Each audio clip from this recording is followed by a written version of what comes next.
to get soldiers for the cause, but you also have to have energy to build soldiers in your home. That's right. It's not either or, it's both and. Is there a time period in the years that one should wait for your spouse to make necessary changes before you separate? You're not going to get me to answer that. Only you know. Everybody has a different limit. Now, I can't tell you how much you should take and how long you should take it. That's right, brother. You have your own threshold for pain. You know what you've done that could have caused this. So you have to be a judge and mitigate circumstances and determine whether or not that this is the end. But no one else can do that for you. There's no time period. You have to manage your own pain and look at the mitigating circumstances on what you might have done to cause the response that you don't like.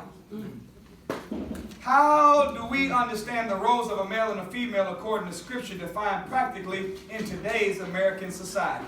We kind of answered that. You should follow the script that the Lord of the world's laid out. But teamwork makes the dream work. The minister was reading a letter one day. We was at dinner. He said that I had a letter that came from a sister that just perplexed me. It kept me up in the night 3 nights in a row. And he said, the question she asked, she said, I have a very hard-working husband who is trying really hard to maintain our household. I'm a stay-at-home mom, and he's falling a little bit short. What should I do? You know what the minister said? Get a job.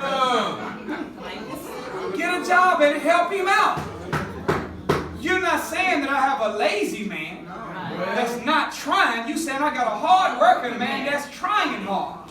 Well, do something to help him out. He said marriage is a team. Right. So in that sense, look at it through the team lens.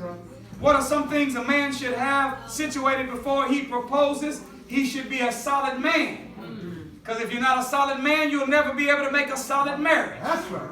So all of the components that show that a man has some money saved, he has vision, he has stable income, he has faith, he has integrity, he has some degree of control over his emotions. Look at those characters, look at your character, whatever he's supposed to be, that's what you should be looking for. And as a man, you should be looking for.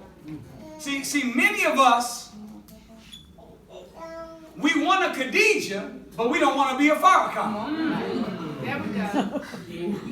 You see what I'm saying? Yes, sir. You want your Abraham, but are you willing to be a Sarah?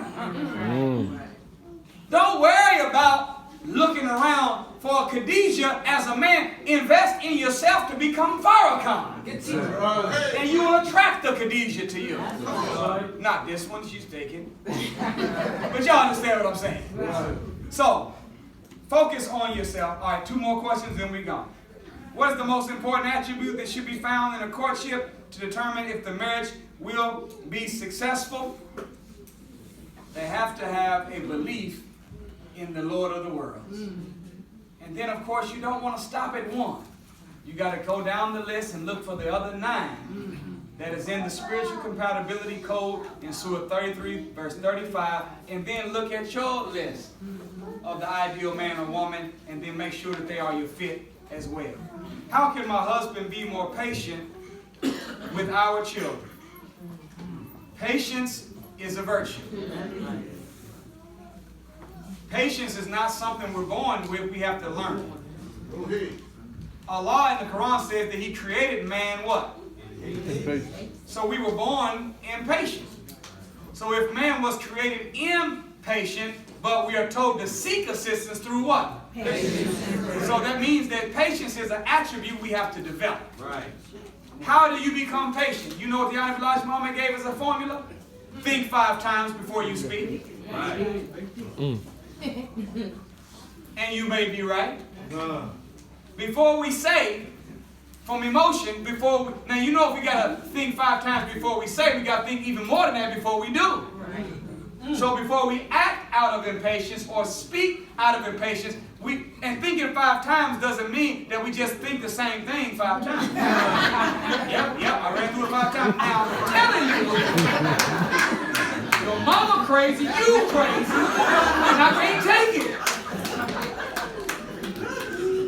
to think 5 times, I didn't know this, but the minister said, when you think 5 times, he said what you do is you take what you're thinking about saying and you go over it and look at it and see what you can add or take away that makes it better. That's one thought. Then you take that improved version of what you want to say and you go back over it again and see if you can add or take away from it. That's twice. And you have to do that 5 times.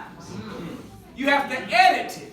You have to add to it. You have to enhance it. You have to take some of the charge out of the language in it. Then you speak it. And I think that if we acted like that, then we would be much more patient. And remember that children are children.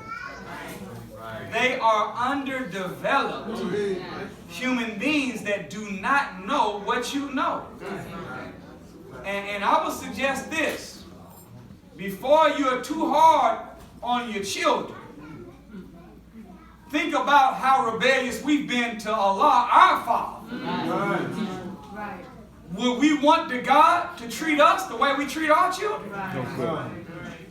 For the mistakes that they make? So we want mercy from Allah for ourselves. Make sure we are the same way with our children. What is the best way to go about bringing a lost found sister into marriage as a believing brother? That's a good way to close it out. Number 1, that you should be functioning when you are fishing. Even if you are interested, the person you're fishing in shouldn't know it. Well, y'all heard what I'm saying? Yes, sir. Teach it. You should treat your prospect the way that they treat suspects. Have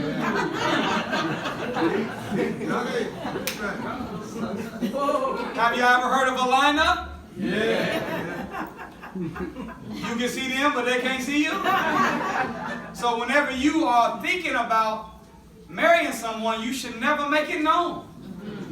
If they're not in the ranks, you should just be bringing them to the cause.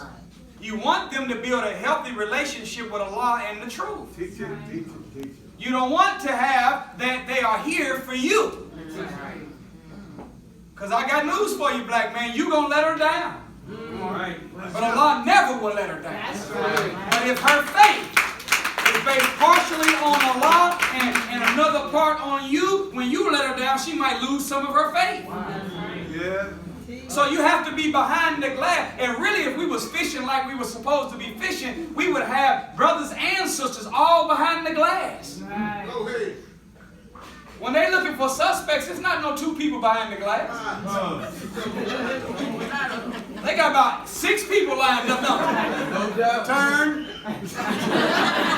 Number 5, step forward. Step back. Number 3, step forward. Turn. Say these words.